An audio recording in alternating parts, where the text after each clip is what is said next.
तर या संदर्भातली आणखीन एक महत्त्वाची बातमी, ज्यांनी पद गोपनीयतेची शपथ घेतली त्यांनी अधिकाऱ्यांना असं धमकावणं योग्य नाही, शिवसेना आमदार प्रताप सरनाईक यांनी हे वक्तव्य केलं आहे। त्यांनी अधिकाऱ्यांना असं धमकावणं योग्य नाहीये, शिवसेना आमदार प्रताप सरनाईक यांचं हे वक्तव्य आहे। महत्त्वाची आणि मोठी बातमी आपण पाहताय, पद आणि गोपनीयतेची शपथ ज्यांनी घेतलेली आहे त्यांनी अधिकाऱ्यांना असं धमकावणं योग्य नाही असं शिवसेनेकडून सांगण्यात आलेलं आहे। शिवसेनेचे आमदार प्रताप सरनाईक यांनी हे वक्तव्य केलेलं आहे। महत्त्वाची आणि मोठी बातमी, महादेव जानकर यांची व्हिडिओ क्लिप समोर आल्यानंतर एकच खळबळ उडालेली होती आणि आता त्याच्यावर टीकेची झोड उठू लागलेली आहे।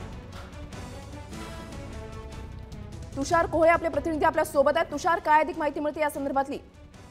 वृषाली, निश्चित अत्यंत महत्वाचा हा विषय आहे। शिवसेनेची भूमिका मांडताना प्रताप सरनाईक यांनी स्पष्टपणे सांगितले की जानकर हे राज्याचे मंत्री आणि त्यांनी शपथ घेताना पद आणि गोपनीयतेची शपथ घेतली होती आणि मंत्रीपदावर असताना एखाद्या व्यक्तीने अशा प्रकारे अधिकाऱ्यांना धमकावणं हे योग्य नाही, कारण की मागील 2 वर्षामध्ये सरकारमध्ये असे अनेक मंत्री आहेत त्यांच्या संदर्भात गोपनीयतेचा भंग केल्याचे प्रकरण पुढे आलेले आहे। हे आणखी एक महत्वाचा प्रकरण आहे आणि सरकार या संदर्भात काय निर्णय घेते हे सगळं त्यांच्यासोबत बातचीत केल्यानंतरच ठरवलं जाईल। पण कुठेतरी महादेव जानकरांची मोठी चूक झाली, त्यांनी पद आणि गोपनीयतेची शपथ घेतली असताना अधिकाऱ्यांना धमकावणं हे योग्य नाही असं मत व्यक्त केलं गेलं।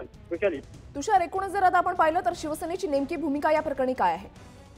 शिवसेनेची भूमिका या प्रकरणामध्ये स्पष्ट आहे की शिवसेनेने पूर्णपणे या सर्व प्रकरणावर दिलगिरी व्यक्त केलेली आहे आणि खेदही व्यक्त केला आहे की असा प्रकार घडायला नको। जरी ते आमच्या सहकारी मंत्री जरी असले तरीही गोपनीयतेची शपथ घेणाऱ्या व्यक्तीने मंत्रिपदाच्या महत्वाच्या पदावर असणाऱ्या व्यक्तीने अशा प्रकारे वागणं उचित नाही। त्याच्यात निवडणूक आयोगांच्या अधिकाऱ्यांसारख्या महत्वाच्या लोकांना अशा प्रकारे धमकावणं किंवा राजकारणासाठी त्याचा पदाचा दुरुपयोग करणं हे योग्य नाही। त्यामुळे शिवसेना या गोष्टीचं समर्थन करत नाही, शिवसेना याचा विरोध करते। पण सरकारमधून आम्ही आमचे सहकारी असल्यामुळे जो काही निर्णय सरकार सामूहिकरित्या घेईल, पण जर शिवसेनेची वैयक्तिक भूमिका जर का आम्हाला जाणायची असेल तर आम्ही या सर्व प्रकारचा खेद व्यक्त करतो असं प्रताप सरनाईक यांनी सांगितलं। नक्कीच, धन्यवाद तुषार दिलेल्या सविस्तर माहितीसाठी। काँग्रेस आक्रमक झालेली आहे, तर आता शिवसेनेची भूमिका काय होती ते आपण जाणून घेण्याचा प्रयत्न केलेला आहे आपले प्रतिनिधी तुषार कोहे यांच्याकडून।